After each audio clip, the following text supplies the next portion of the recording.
I don't like the word podcast. We say podcast all the time, but I don't like the word podcast because it's an anachronism. Apple does, it came about because Apple produced them on iPods, and Apple doesn't even make up iPods anymore. You can't buy an iPod. Yeah. So the idea that we have something called a podcast seems entirely inappropriate. If you think of on-demand audio, let's say, we would like to be the number one way that you get rich on-demand audio.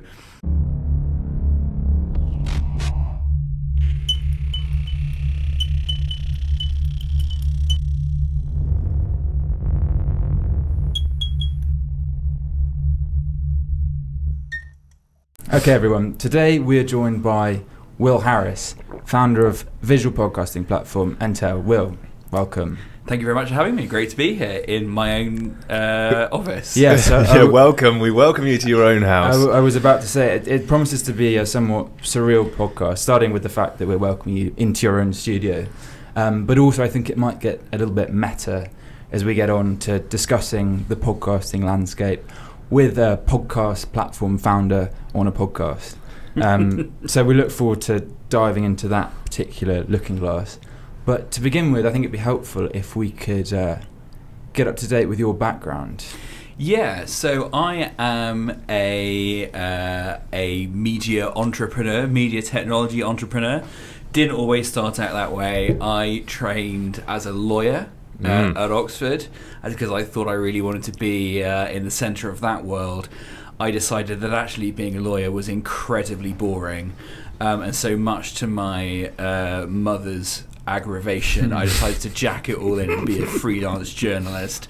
So I applied my trade in covering the technology space, covering Silicon Valley, going back and forth to the West Coast and covering all sort of the chip companies that you hear about, the Intels and Nvidias of the world.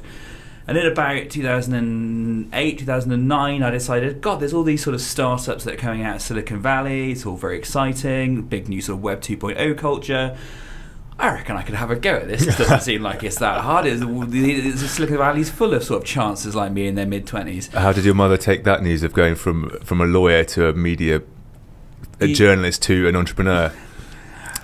Yeah, about as well as you'd expect. Yeah. So I decided that I was going to set up a company. We called it ChannelFlip. I happened to meet my co-founder, true to form, in a bar. We had one of those wonderful things that you only ever think is mythical, where you meet a random person in a bar, you end up just cracking on like a random conversation over some drinks, you discover you both work in the same sort of industry, you've both got some ideas. We ended up having 4 or 5, I'd say they were beers, but they were probably like Bellinis or like, lychee martinis or something known as. It's your story. You tell it how you want it to. And we literally wrote the business plan for ChannelFlip on the back of a napkin. What was the cap? And we took it home with us. And the idea was there's lots of YouTube's becoming a big thing, and there's lots of great content on YouTube. YouTube's the future of television. When was this? Sorry, this was 2009. Got it. But a lot of the content on there is like dogs on skateboards and cats playing pianos, and big brand investors, big brand advertisers I knew from my time in journalism wanted to be around quality content. So I knew that if YouTube was going to succeed as a platform, we need some high quality content. So Justin, my business partner, came from a TV background, so we decided to put together the idea of a production company that would focus on YouTube but had TV stars and sort of had much higher production values, and that's what we built. We bootstrapped it from literally my kitchen table. Justin worked in TV, so he had some good connections. We produced some shows with people like David Mitchell, Richard Hammond, Harry Hill.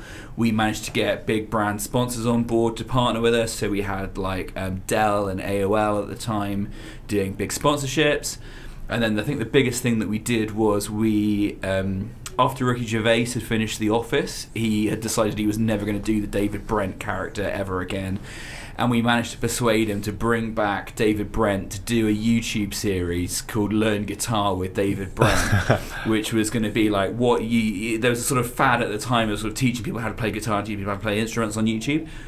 And we got him to do an entire series of how to play guitar as David Brent, which was fantastic and became like a massive hit on YouTube. and we ended up becoming quite a successful company. Grew to about 15 people, and we sold it to Shine Group. So we sold the company to Shine Group, which was Liz Murdoch's production company that was part of News Corp, the sort of big Murdoch empire. And I spent 2 years there, sort of growing, continuing to grow the company, build new productions. We did some stuff in the US, we did some stuff with some Shine properties, like MasterChef, that was very exciting. So that was really sort of my first foray into entrepreneurship, and that was sort of very, very rewarding and very cool. And it was sort of, with YouTube, it was very much right place, right time. What was your revenue model for it? So it was all branded content. Right. So the idea was, when we got these people like David Mitchell, we would say, okay, we know that David's got an audience of however many million. We reckon that's worth that many ad impressions. The ad impressions on YouTube will sell for this amount of money. So if we can make it for under that amount of money, we'll make a profit. Got it. So that was it. So you make it to order knowing full well you can make it work. Yeah, absolutely. And the model for the talent was very attractive, because at the time, a lot of talent were fed up with not really having much creative control over what it was they were producing. They were sort of locked into production deals with production companies or with the BBC or ITV or whoever. So the chance to do something on YouTube was really exciting for them. And presumably allowed you to do short form content, which is highly shareable as far as the internet's concerned. Absolutely. So it was their first sort of foray into doing in sort of interesting short things, and we did. David Mitchell's series was a series of sort of rants on things that he was passionate about that we then sort of animated in quite a funny way. Harry Hill did a really bizarre sort of 8-part narrative that was extremely weird, but sort of was all done in sort of 10-minute segments that was very cool. So it was a good selection of things that we created, and we created some of our own original IP as well that we put on YouTube. We had a great superhero team-up series called Knighthood and Decoy, which was based on a fairly famous caped duo, if they were sort of slightly bumbling, incompetent Londoners. And we actually produced a feature film. Did you? We did our one foray into producing features. As we worked with a great YouTube star called Stuart Ashens, and Stuart is famous on YouTube for having a channel where he reviews just the most sort of awful old electronics tat, or sort of rip-off tat, sort of like fake Pokemon things that you buy for $1.99 in Poundland or whatever. I suppose it'd be 99p in Poundland, wouldn't it? Presumably. But so we produced an entire feature film with him called Ashens and the Quest for the Game Child, and the whole premise was that the Game Child was this famous mythical rip-off console of the Game Boy. And we produced it as a 90-minute feature. We actually got it distributed in cinemas. You can go and watch the whole thing on YouTube now. And the sequel is being filmed, I believe, starting in January. So actually, we sort of created, and it's the one thing I've got a Blu-ray on my shelf with an executive producer credit on it, which to this day has gotten me absolutely nowhere with the ladies. You have to watch the film. The whole with Hollywood producer thing isn't quite as lucrative as it seems.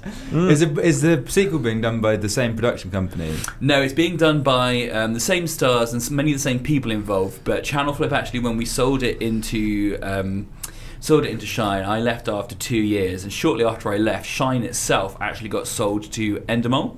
Ah, yes. One of the other big production companies, and then Endemol merged the whole of Shine, including ChannelFlip, into its own operation. So unfortunately, ChannelFlip is no more. That's so bizarre, isn't it? I was going to ask what happened to the company when it gets, or any company that gets absorbed by a News Corp or something like that, and. Yeah, so there are always different models, and in a way you're kind of damned if you do and damned if you don't. In some cases, the company that's buying you wants to get really involved and wants to have a big input on day-to-day operations, in which case it can be too overwhelming and you can kind of lose the entrepreneurialism that made the company what it was in the first case. On the other hand, if you're too hands-off, you don't really get any of the benefits of being part of a bigger company, and the reasons that you wanted to go in there in the first place. Actually, being part of Shine was a good experience, and they managed to find quite a good balance between letting us do our own thing, but actually encouraging us to work with lots of the other companies that were in the group. So we did co-productions with some of the other Shine Group companies and things like that. So that was an interesting experience, and taught me a lot about how to build a company that can survive survive is not quite the right word, but when you're building a startup, very often the last thing you think about are the boring things like legals and board minutes and all the kind of things that in a big company you would just have a company secretary or a CEO or something to take care of.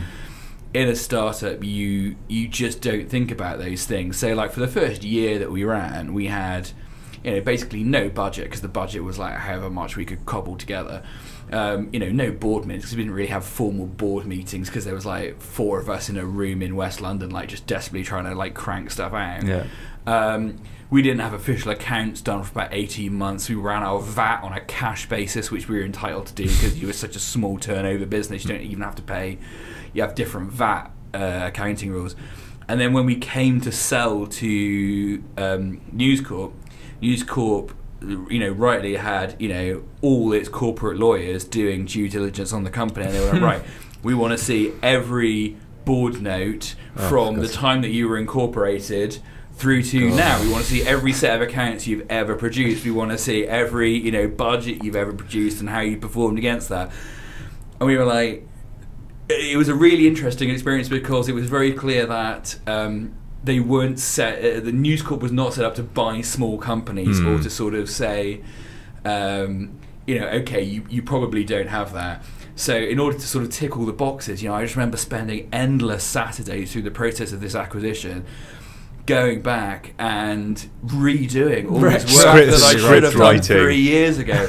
I had to go recreate like all our accounts from 3 years ago and things that were then like accurate and legal, but was a hell of a lot of work to do in a very short space of time.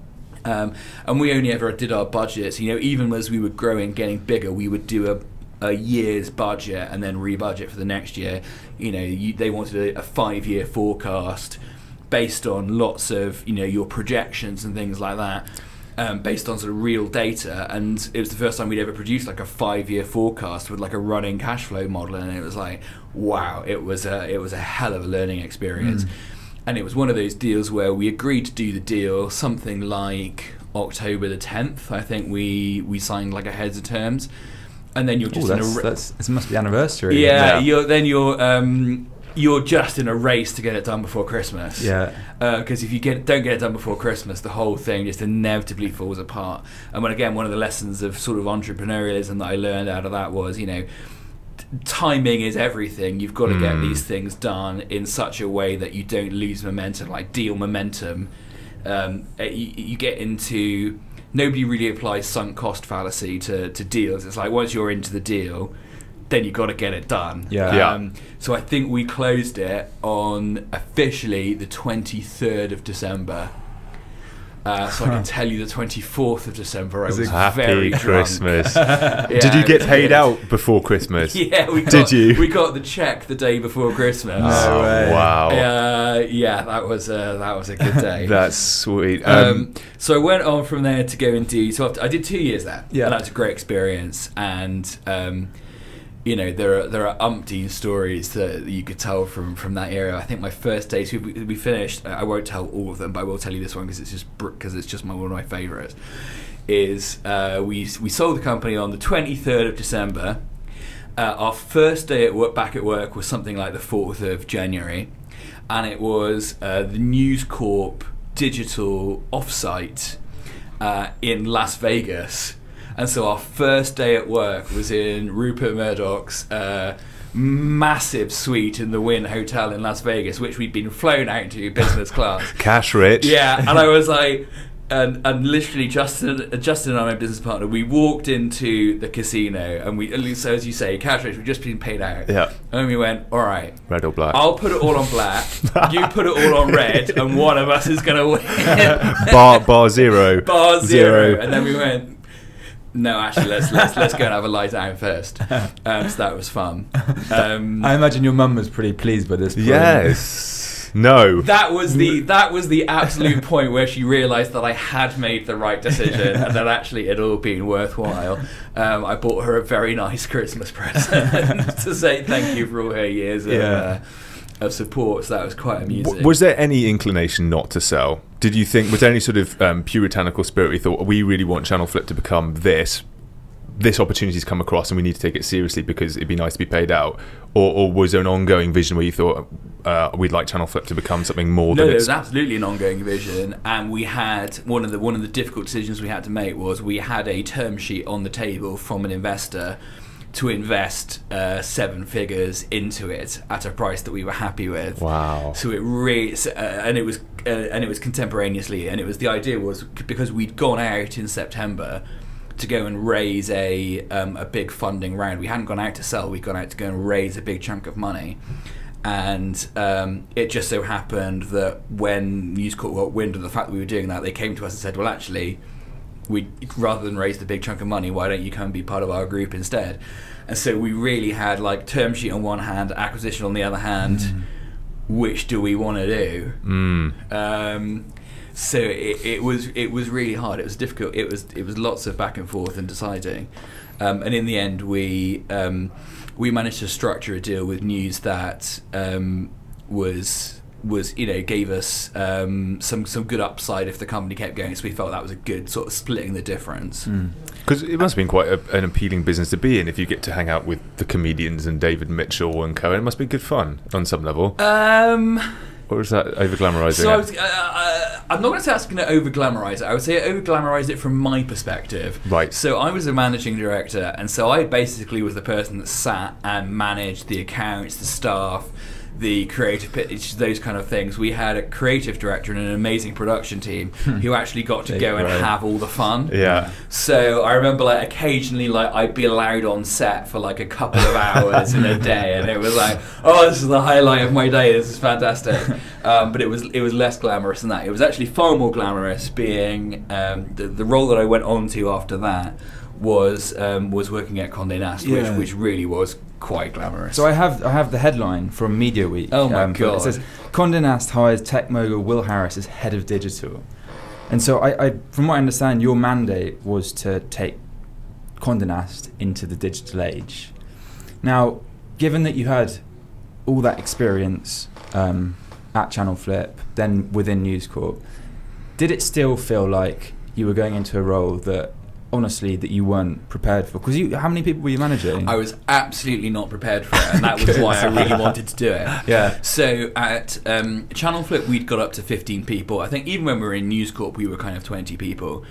And the received wisdom is always that, digital startups disrupt big old media companies. And so I had really only ever spent, so at this point I had gone from starting ChannelFlip when I was sort of 24 or something to leaving when I was 30. I'd really only ever worked in startups.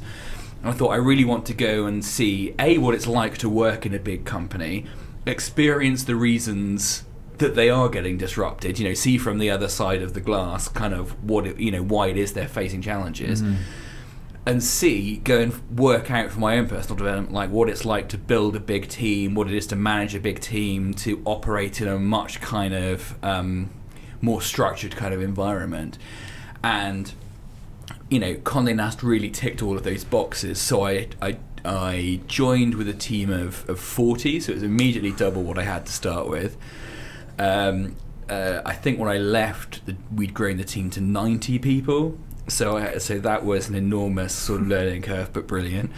The digital department at Condé was interesting because it almost operated when I joined, as a sort of separate division of the company. So Condé publishes all these iconic titles like Vogue, GQ, Wired, stuff, absolute paradigms in their field. But the digital divisions were completely hived off. So the editor of GQ really had very little say over what went on the GQ website, for example, which always seemed like madness. And there was always this kind of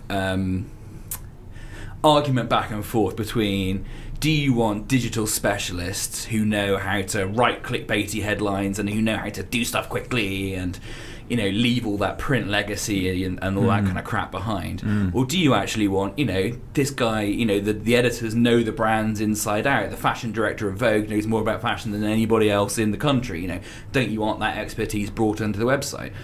So part of the challenge of Condé was very structural, which was really interesting to me because that represented that why is big media getting disrupted? Well, it's because they've got this big legacy business that you can't quite work out how to evolve it. So joining Condé Nast I really wanted to do because it gave me a perspective on all those things that I hadn't understood from the other side of the coin. And there was, and no better titles in the world than to do it with. Sure. Was it frustrating coming from a social video web background? Because it seems a lot of brands are jumping on YouTube and video content now.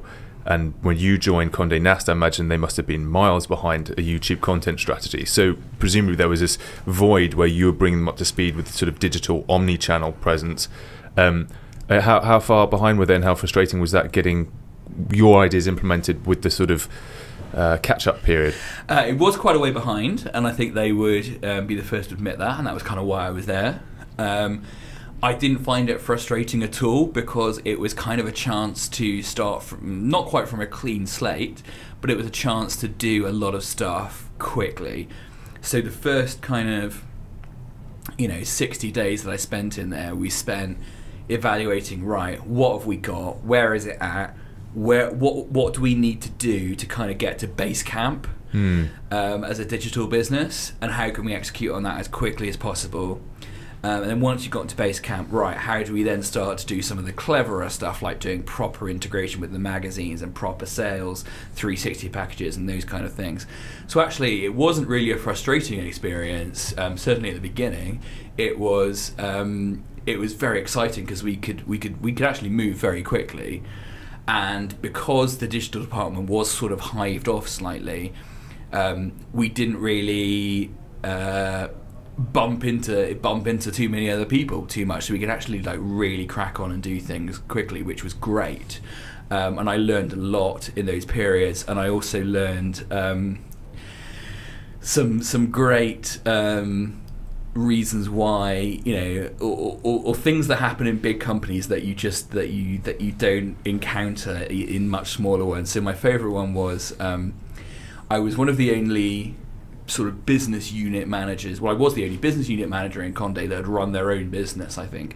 So consequently, when they would you'd have an accounts department and they would give you the P&L of your department for the month, which in itself was amazing, so I didn't have to sit and do it. And I was like, oh, this is brilliant. And you'd go through the P&L, and I just remember going through it and going, this just doesn't look right. Why doesn't this look right? And then I was like, right, can I get the next level of detail down on this? So I want a line by line itemization on what I am paying for out of my budget every month. And it was like, my department was allocated a share of the amount of money it cost the business to run the photocopiers, for example. Right. And we didn't have a photocopier on our floor. So I'm like, right, well, hang on, why am I paying a cost towards the photocopier when we don't even have a photocopier on our floor? And in a great example of big company thinking, rather than saying, well, let's remove that cost out of your P&L, they put a photocopier on our floor so that we could be charged it. And I was like, okay. Every time I would sort of get something like that, I think, okay, this is why I'm here. I'm kind of learning why these things kind of happen. I know somebody who worked for the Gents Journal and has just gone in to work with them. They've done an interesting model where they led with sort of social, I guess, an Instagram feed first, and have turned it into a print publication. And then it's sort of digital first, print second. And he said when he came in, the sort of luxury spend and the trips to Cannes were sort of, broadly speaking, out of control. Was that the case in Condé Nast, that they still had a big legacy of sort of big executive parties and? Yes, and I'm going to hedge on that one. Right. Which is that I would say there was a lot of good. There were a lot of good events put on. Something like GQ Men of the Year is the party of the party of the season, the Vogue Fashion Festival, etc. They were put on generally either for no money or for profit. So, if you wanted to host a big industry shindig for your latest Fashion Week party, there would be a hotel who would give you free run of the hotel in order to have the party pictures then published in Vogue, for example. Or if you wanted to have, free vodka cocktails for everybody for the evening, like Grey Goose or Kettle One, or someone would pony up cases of vodka in order to have the guests be seen drinking things. So you realise that actually all these glamorous parties really don't cost the business very much at all, because it's all sort of, if I can have, a Cara Delevingne drinking a Kettle One photographed in Vogue in a party, then that's worth it to me to do it. That said, I will say that what was interesting to me was that in terms of that kind of culture of work and socializing, that almost half my role at Condé was kind of internal management of the stakeholders, and half my role was running the business and the external management, because a lot of these big companies, and this is not exclusive to Condé at all, operate on a kind of decision by consensus kind of model. So coming from an entrepreneurial background, I was kind of used to, okay, this is what we're doing, this is where we're going, and we're doing it because I said so, and it's my company. The authoritarian model. Right, the authoritarian model. Yeah.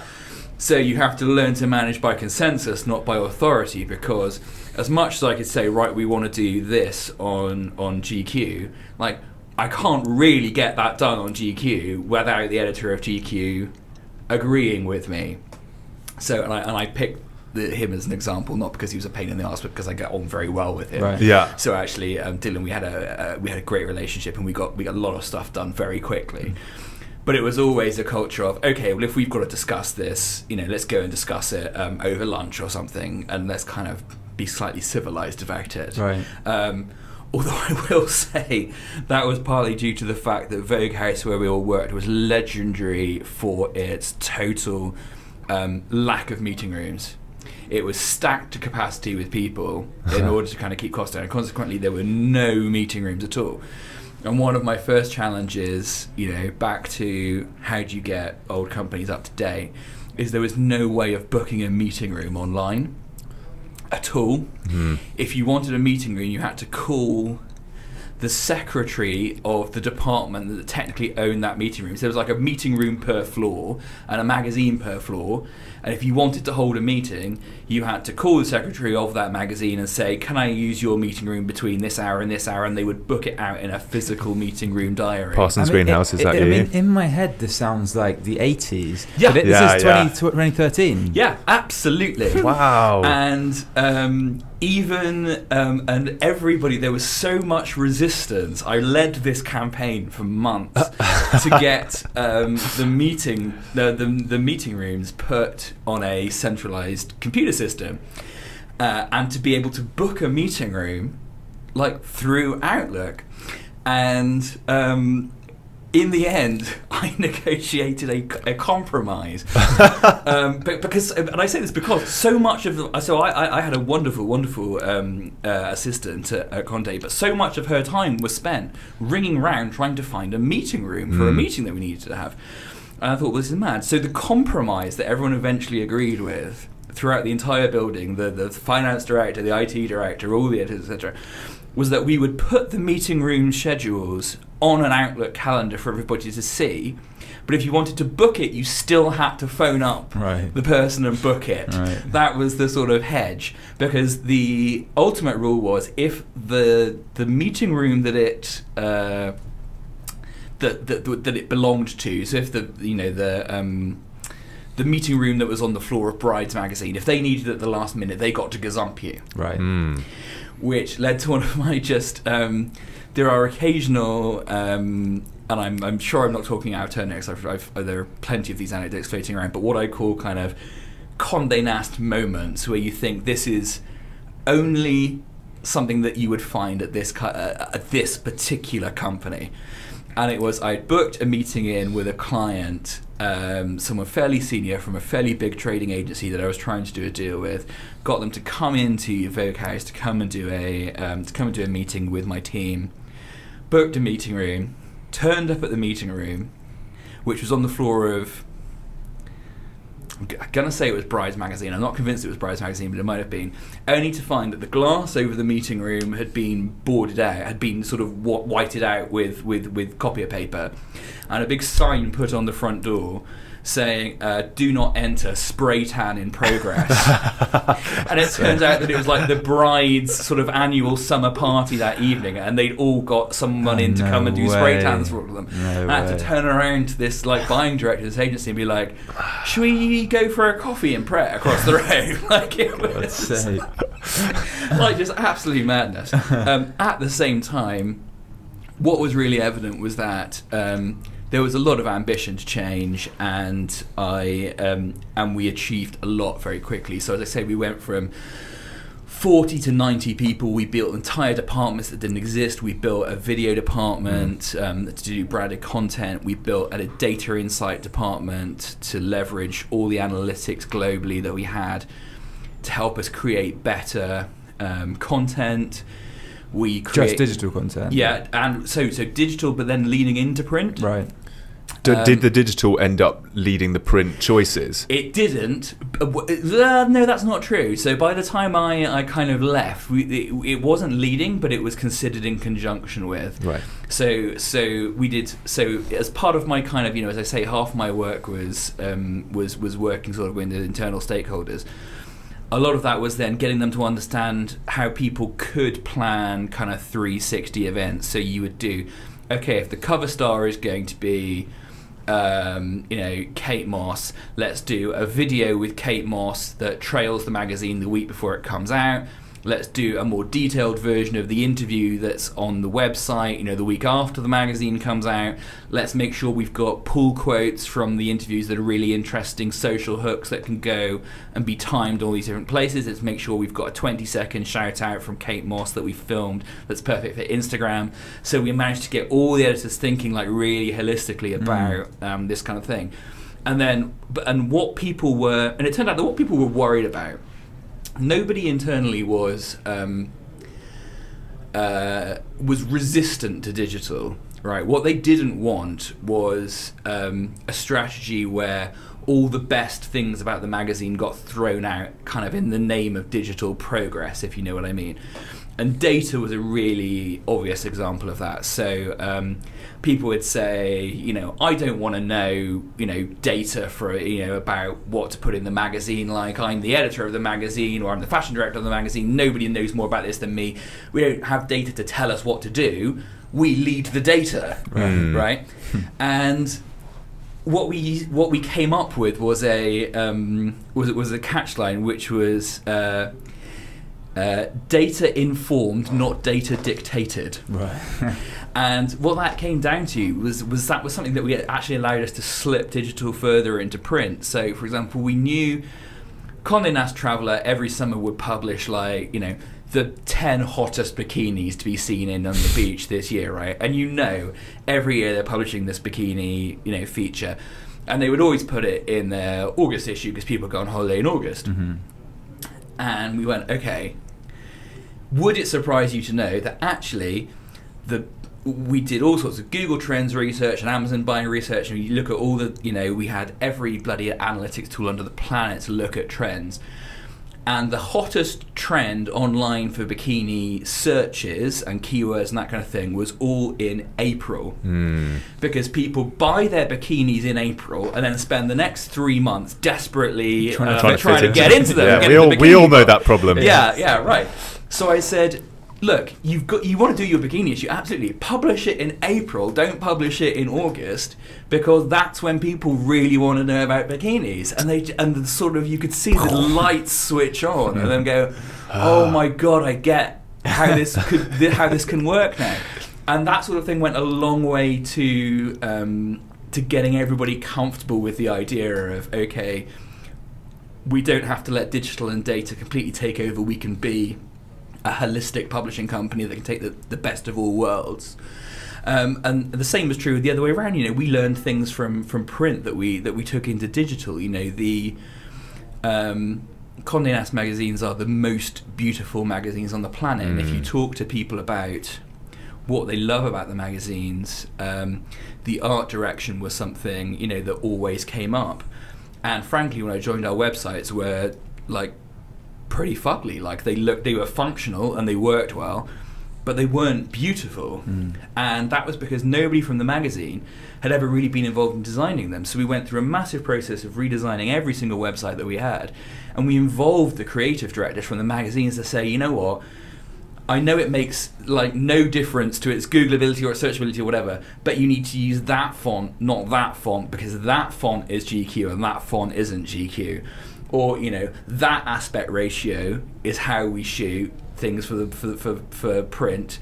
That aspect ratio is what will work, therefore work well. So we actually managed to take so much learning from the print into digital to create. If you look at Vogue or GQ or something these days online, they are beautiful, and so much of that was actually digital learning from print as well.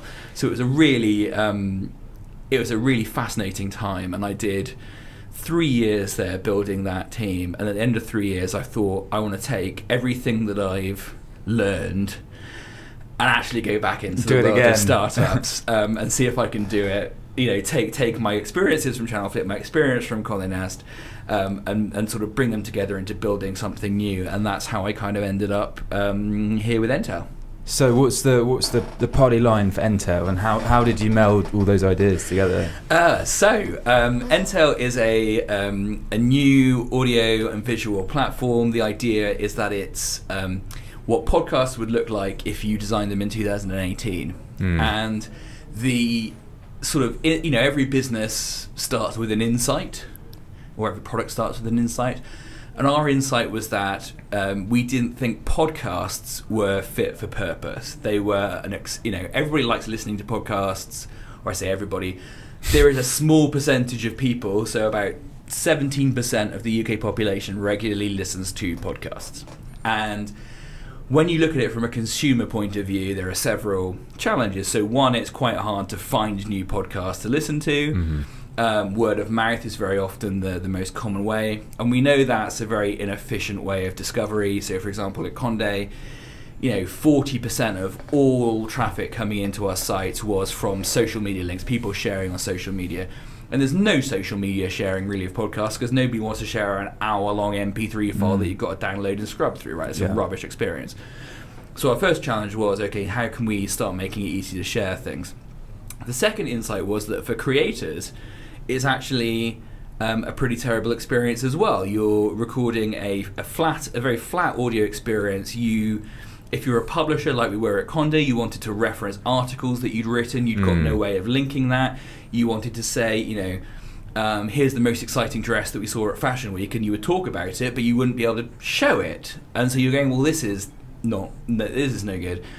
And from an advertiser's point of view, once that MP3 is downloaded as a podcast, you've got zero ability to know whether it was consumed, how it was consumed.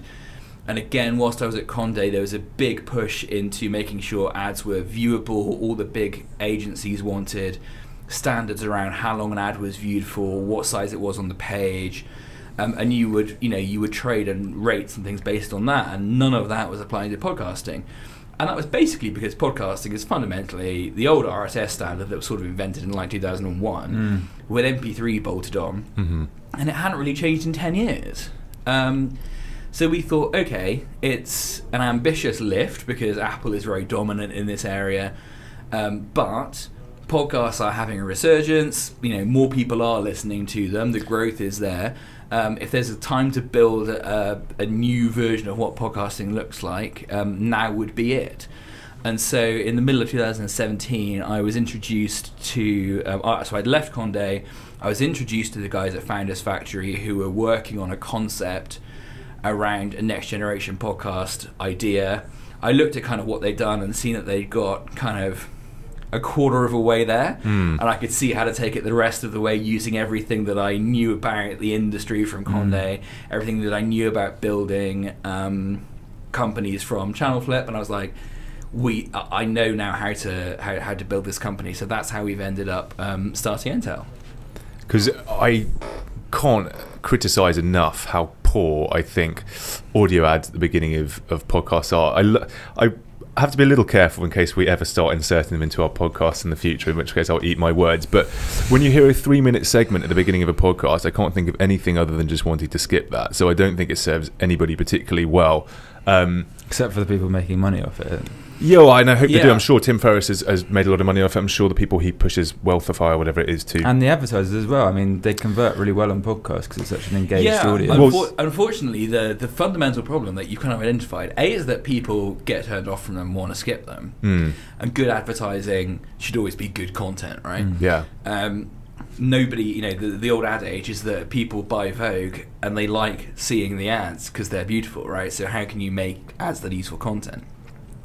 Second challenge is, there are this subset of advertisers who currently advertise on podcasts, and they're people who are comfortable doing what we would traditionally call direct response campaigns. So I'm going to tell you about my product, and if you're interested in buying it, go to my website and use offer code podcast name for 10% off. And that direct putting in of the offer code is how you track it. Well, that's basically the lowest rent form of advertising out there. And in terms of big brand advertisers, like if you want Coca-Cola to advertise on your podcast, how are you going to show Coca-Cola that someone listened to your Coca-Cola ad? And also, like 5 units, someone buying 5 things of Coca-Cola is not going to make a massive difference to Coca-Cola. So how do you get to scale? So the problem with podcasts is both scale from the point of view of the listeners. How do you get enough listeners to make a dent big enough that big brand advertisers care? And then how do you get measurability and trackability enough so that big brand advertisers are comfortable advertising in that medium? And those are the two really biggest problems. And to fix those, you need better data and an easier accessibility. So for me, the crucial thing about how do you make podcasting a mainstream experience is a great stat from Edison does the best research globally every year on the state of the podcast. 65% of people know what a podcast is or have heard the term podcasting, whereas 17% are regular users. And you go, right, that's an enormous gap. What is stopping that 17% getting to the 65%? And more to the point, 90% of people have watched a YouTube video or listened to a track on Spotify. How can you get that 17% up to 90%? And the trick with that is to make it easier for everybody, and easier means more discoverable, a more engaging experience, etc. And then once you've done that, you can then address the problem around data, which brings your big brand advertisers in, and then you can make a really interesting industry. There are lots of companies right now that are doing a great job of addressing the industry as it stands. So, podcast ads that are targeted to those people that will do something, that are maybe high value goods that from niche, relatively niche companies that are addressing that hardcore 15% of the market. But very few companies who are looking at how do we address this getting 15% to 90%. And that's really what we've been focused on. So how are you going about that? I know the answer to this question. As we use Entale, but maybe it's better if you answer it. So I think number one is to make podcasting a less intimidating experience. So we tend to think of your average podcast player. If you look at something like the Apple iPod app, it's very functional. Right, it's function oriented, and there's really very little kind of beauty around it. There's nothing to lead you through it.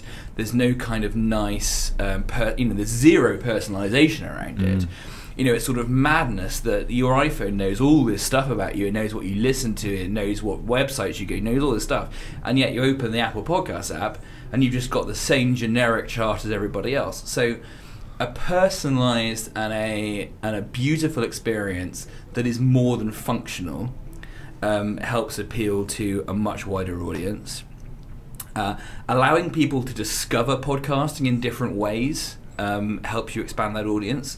So for us, that's about all the shows that are on our platform are split up into chapters that are maybe only a few minutes long rather than 60 minutes long, so that you can share one individual chapter, and that suddenly makes it easy for you to share one thing with a friend that will get them into something and give them a taste of something. And if YouTube had started out with hour-long videos, you wouldn't, it wouldn't be in the position that it is. The fact is that shareable content is short, and even if podcasts themselves are going to still be a long-form experience, you need an element of shareability to get into it, right? Yeah. So bringing shareability to the client is really important, and then cross-platform is really important. Cross-platform and streaming. So at the moment, podcasts were designed to be a file that you downloaded from your computer and you side-loaded to your iPod, and then you listened, on your commute or whatever. Well, now we want, the ability to find something on the web, on my laptop, start listening to it, continue listening to it on my phone, on my commute home, then sort of hand it off to my smart speaker to continue listening while I'm cooking in my kitchen or something. Well, to do that, you've got to have a consistent experience across platforms, and you've got to have a cloud-based platform rather than what's the right way of putting it? A cloud library platform rather than a individual file that lives in one place. Right. Mm-hmm. And so we built our platform to sort of turn the file paradigm on its head and say, okay, everything lives in the cloud. You can download bits if you want for times you've got no signal or whatever, but fundamentally you'll get the same experience on the web, on Twitter, on your iPhone, or going into next year on your smart speaker. And the visual element, obviously, if you're only listening on a smart speaker when you're cooking, that's taken away. Yeah. So the visual element that we came to was again about making podcasting more kind of a little bit more friendly and actually more useful in general. So if you've listened to a podcast, I'm sure you've had the experience of, someone's talking about a book and you think, oh, I want to go and buy that book. Mm-hmm. So you've got to go and open Amazon and search for the book and find the right one and buy it. And it's like, well, why isn't that link right there? Mm-hmm. But you're not always listening at a time when you can go and do that. So one of the things that we developed over the last couple of months, really in response to that feedback, was a recap feature and a reminder feature where if you've listened to something and you haven't gone and engaged with any of that rich content, the next time you open the app, it'll say, hey, did you want to go and get that book? Mm-hmm. Or it'll email you a link to something that you were interested in as you went along. Because people drive, you don't want people using their phones when they're driving, but they still want the ability to do something afterwards. So for us, and I've got a famous bounty out for this. So if anybody listening can come up with a better name than this, I'm willing to go for it. But what I call it is non-contemporaneous context-sensitive content. There's got to be an acronym for that. There's got to be an acronym for that, and there's some way of rearranging the words. But what it is it's content that's contextual to what you're listening to, but you don't have to interact with it contemporaneously. Do you know a perfect example of that was the Elon Musk and Joe Rogan podcast, where they were talking about that whiskey. And if I was the whiskey owner and those two were gladly talking about how much they're enjoying it, you'd benefit massively from people being able to go and shop that as it's being put in context. Because that's it. Sometimes we're within the podcast app experience, rather than for me to go and Google search, there must be a huge drop off. And I think that sometimes naturally we're probably selling stuff within our podcast by just definition of having a discussion about it, which is absolutely. a nice organic fashion for it to appear. Yeah, but again, to expand to come back to the market piece, to expand the world of podcasting, you need multiple revenue streams. Yeah. Advertising is going to be a revenue stream, but why couldn't e-commerce be a great revenue stream? Huge. Could be absolutely huge. Do you think that you could add that into the platform? Absolutely. So at the moment, if you we have a great podcast on our platform called Metro Book Chat, which is literally by the Metro newspaper. They do a review of a book every week, and you can just, whilst you're in the app, tap the link and buy the book. And it's an affiliate link. Yeah, right. Dead simple. Okay. So there's no reason that can't be more widely adopted in the future. And presumably, we were talking about advertising before. Is there a way then that podcasters can make the experience better for their consumers with advertising by tapping into this? And if so, how? Yeah, I mean the tension between advertising to make money and what consumers will put up with is always there. Yeah. You can look at but as you said before, like some people like the Coca-Cola advert at Christmas, and in many cases it's completely different by platform and B by demographic. So for example, American commercial radio is generally 18 minutes of ads for every hour, within an hour of content. In the UK, it's generally 8 minutes of ads for an hour of content. Just a cultural difference. So cultural difference between how much you're prepared to put up with. Online, for example, at Vogue, I'm going to get this stat wrong, but you could... That's a promise. It is a promise. I don't know it well enough now anymore. But it was certainly the case at one point that, the September issue of Vogue, if it was 400 pages, it was 280 pages of ads, and 120 pages of editorial. And you're absolutely prepared to put up with that. Well, if you were on a website and 55 to 65% of your screen real estate was an ad, you obviously wouldn't put up with that. So there is a balance to be found in how to make sure you get a good advertiser and a customer experience. Now, what's going to get really interesting over the next 18 months? So this is a prediction that I will put out there that nice. People say, well, I don't mind having ads in my podcast as a listener, because I can skip them. I can skip them really easily. I can just hit the plus 30-second button, the plus 45-second button, and I can just move through them. My prediction is that is going to go away in the next 18 months. They'll take away the functionality. They will take away the functionality. It. You'll be able to mark a segment of your content as an ad, and the ability to skip will go away. I can almost guarantee you it. You mean on Apple Podcasts? I love a bold prediction. On Apple Podcasts, and it's already the case that adverts are starting to be inserted dynamically into so when you hear those 30-second podcasts, they are a rotation of dynamically inserted ads. So the server that's serving you the podcast knows what's an ad and what's content. It's not going to be long before the apps that you start to consume know what's an ad and what's a piece of content as it comes through to your app, and there's going to be immense pressure from advertisers to lock down that kind of functionality in the same way that you get non-skippable 30-second ads on YouTube, right? Yeah, but aren't those adverts generated by YouTube, the platform, whereas adverts on podcasts at the moment tend to be the podcasters have a relationship with the company, and so they're inserting it into So again, that's something that will change as the market grows. So it's absolutely not scalable. If you look at take a random example. If you look at something like a website like Mashable, right? I don't know anything about the internal workings of Mashable, but I'll take a guess and say that there are 100 different brands that will advertise on Mashable in a month. You're not going to have the capacity to have a podcast host record 100 different ads. You're going to move to a radio model like we currently have, where radio plays out a 30-second pre-recorded ad that a creative agency has made, that will play out across 20 different channels in exactly the same fashion. That will absolutely happen to podcasting. So it's almost like podcasting becomes more of its own radio channel. Podcasting is moving like YouTube with TV. YouTube is becoming its own. That is absolutely the analogy I make. So radio is so podcasting is becoming more radio in the way that YouTube is becoming more TV.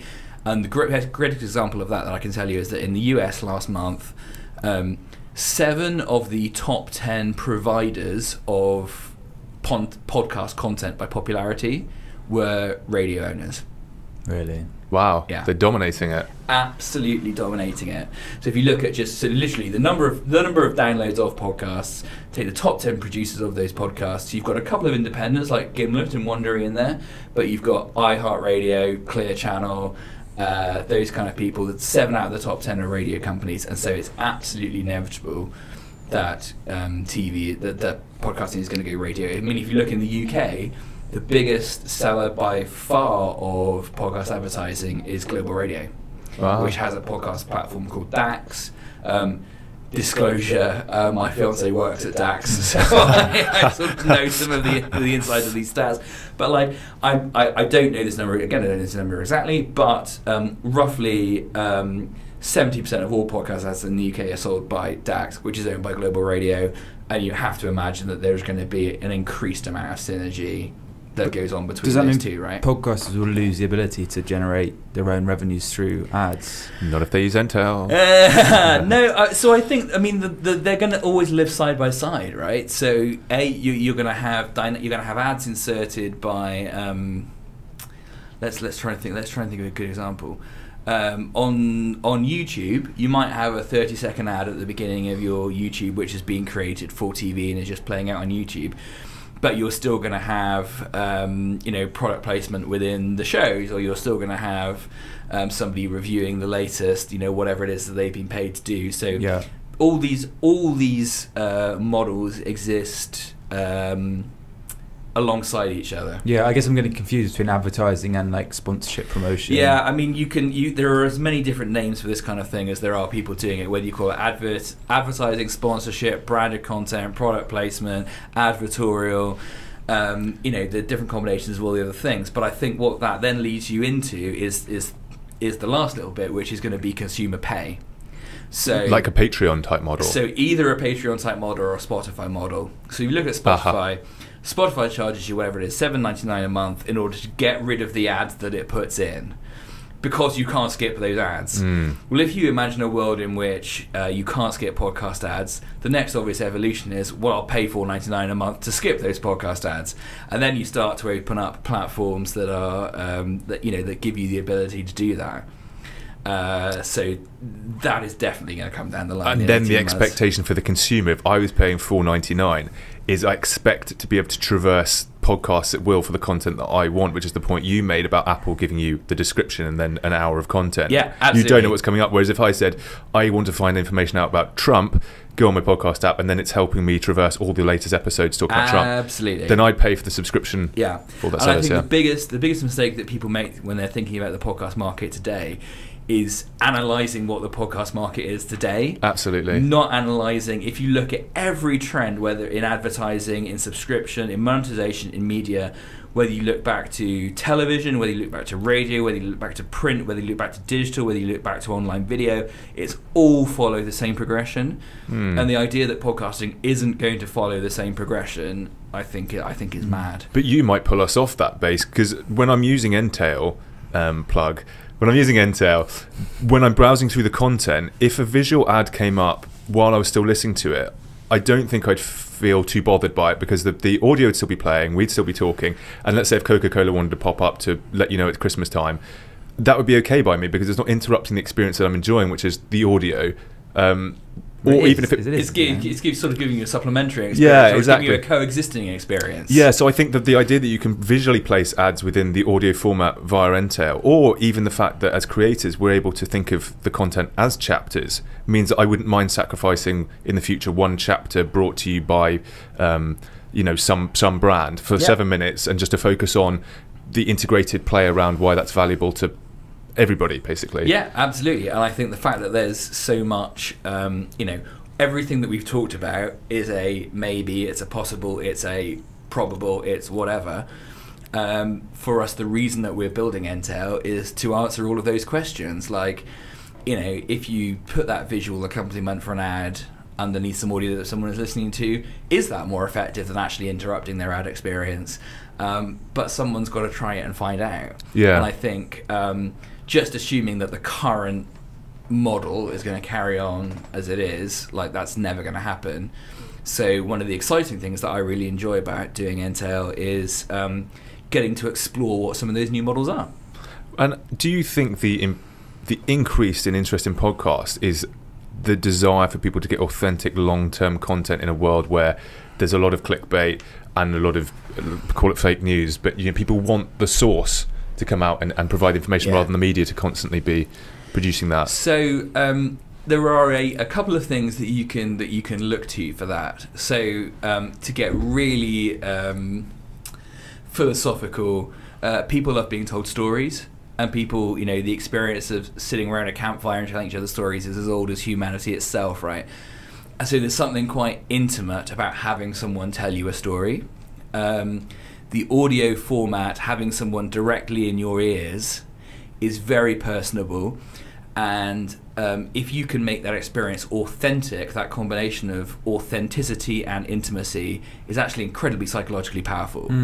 Because it's not just that you're listening to a story, but you're sort of subsumed within that story. Because say the interviewer or interviewers are going on an intellectual journey to understand the interviewee, the listener is sort of embedded with them and is like part of that intellectual journey. You're being taken on the journey with them.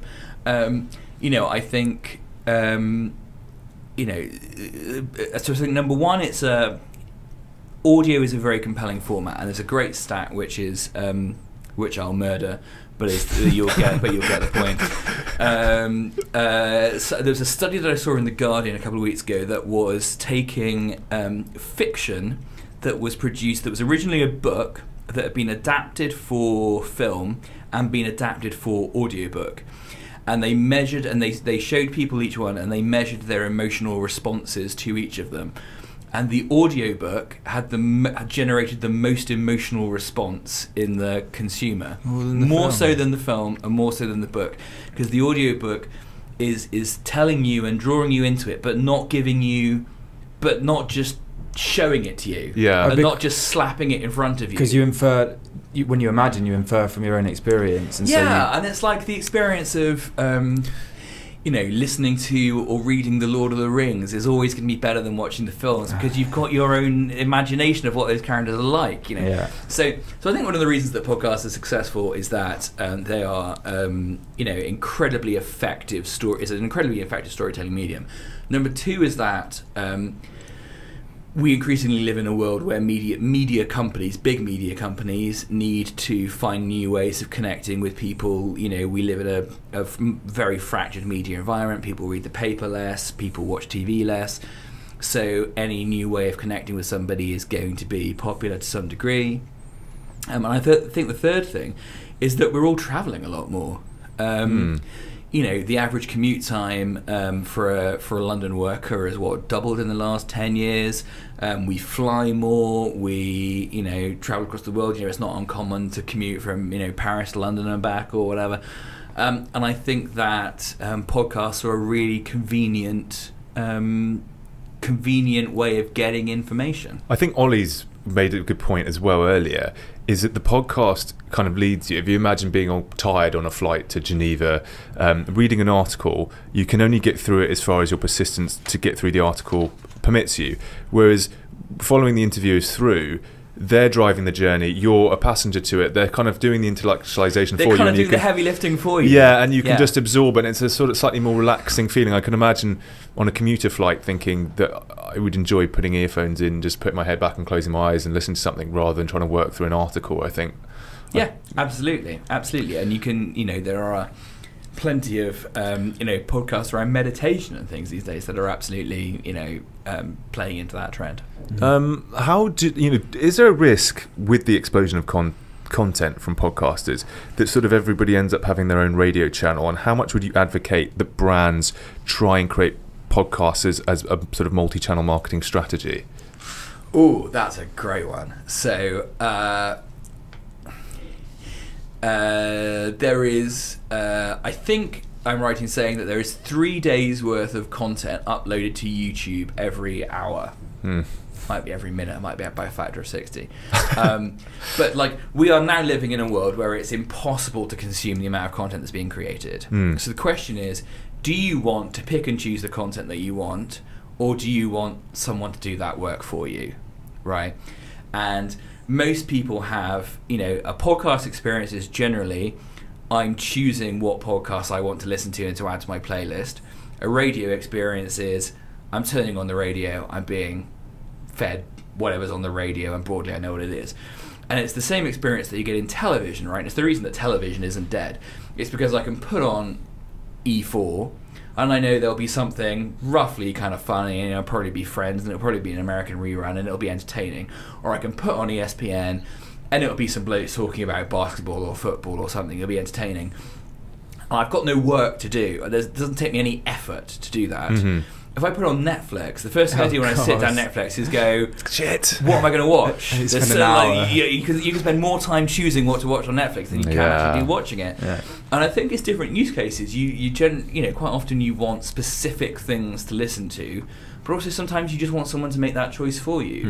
And I think the difference between back to our thing about how podcasting is becoming more like radio.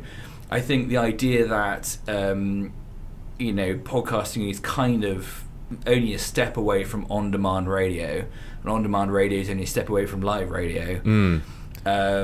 It's you're going to see there's plenty of room for both, I think, is the answer. Can you get that within, I'm going to insert within Entale because that's what we're discussing, whereby you have a static series of programs and then maybe once a day you have that live feed straight from the from two hosts? Yeah. I would say stay tuned on that one. Okay. Yeah, absolutely. What is the vision? Where do you hope to be? I think the idea for Entale is that we would like to be the most popular way of consuming smart audio, as we call it, in the future.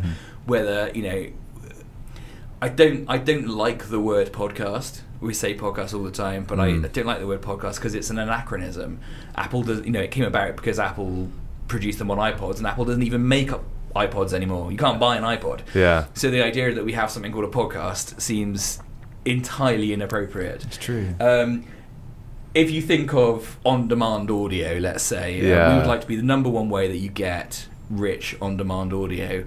And I think for us that's going to include making it easy for people to access everything that's out there, creating new experiences that don't exist currently, and making some of our own content that can only exist on our platform. Yeah, well, I recommend to everyone they check it out and check us out as well on the platform. Thank you very much. Going slightly mindful of the time, so it's probably a good moment to move on to the quickfire. Unless you had something else? No, well, I've always got more questions. No, what I'm like. Hit me with a quickfire. Quickfire. Well, we've got a few predictions. Do we want to get some more predictions? We'll have one more prediction. Yeah, one more prediction. My prediction is that Startup Microdose will be Business Podcast of the Year 2019. Yes. Is that? Can you help us with that? Yeah. No. I have a great. My actual prediction is that is an actual prediction. That was my production. Sickly sweet prediction. I think we're going to see in the next 5 years a kind of an increasing geo-segmentation of the web than we're seeing now. Right now, it's fairly well known that you get a different version of the web in China than you get in the rest of the world.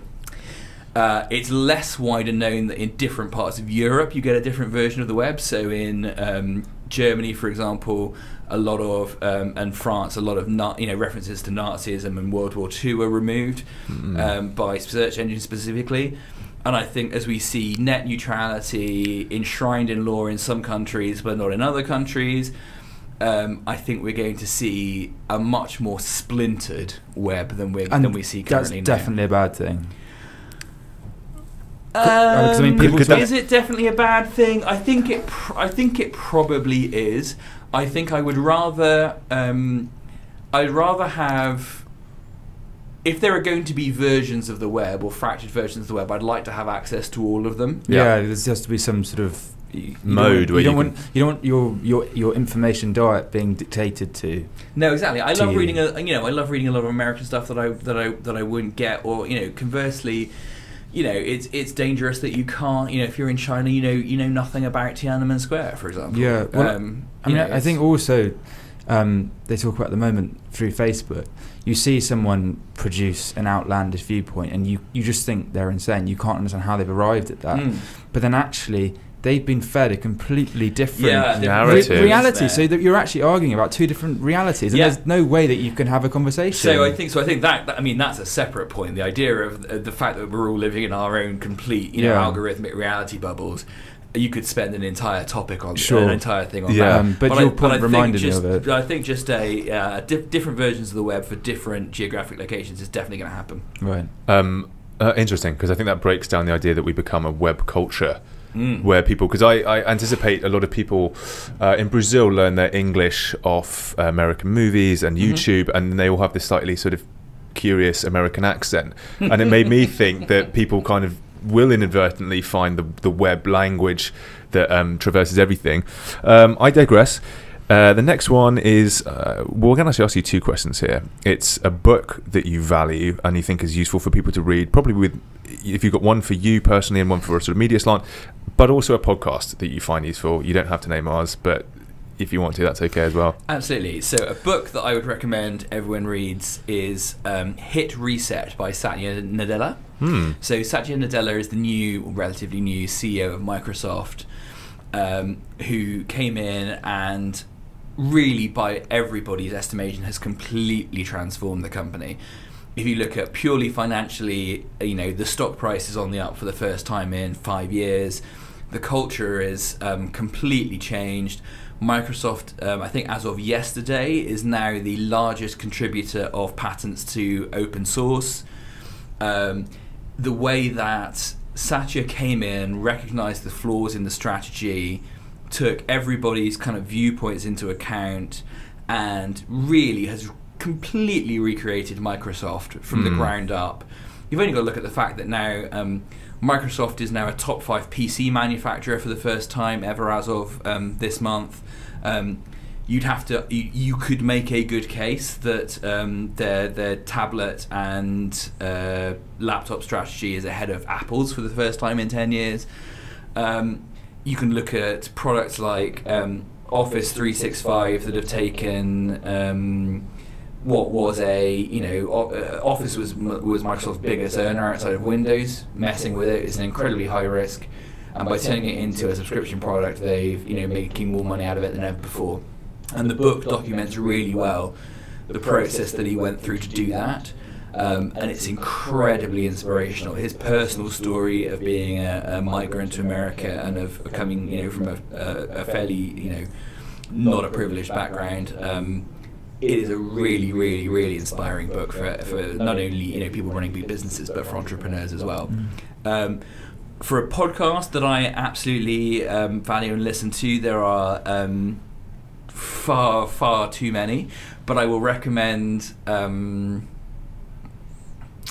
What would I recommend? My absolute favourite, and it's not on Entale, so I'm going off brand here. So apart from the fact it's a standard RSS podcast, it's a podcast called DLC, which stands for downloadable content, and it's a weekly podcast about video games, and it's hosted by a couple of guys who are just the nicest guys in the world. And whereas video game culture can be incredibly toxic, they are just two very positive voices. It's an hour and a half every week, and it's really intelligent, interesting discussion of the video games world. And if you're into video games at all, I would highly recommend it. Well, I find it, just a quick insertion here, very interesting about video game culture, because that classically gripped YouTube in a way that I don't think I or anybody else expected, and became, PewDiePie has got 65 million subscribers, and all he did was talk over computer games in the early days. I guess esports has grown out of that as well. Yeah, they fill out 15,000 seat stadiums. And now Twitch is an entire business that is an entire spin out of YouTube. It's YouTube for video games, right? Yeah. It's madness. So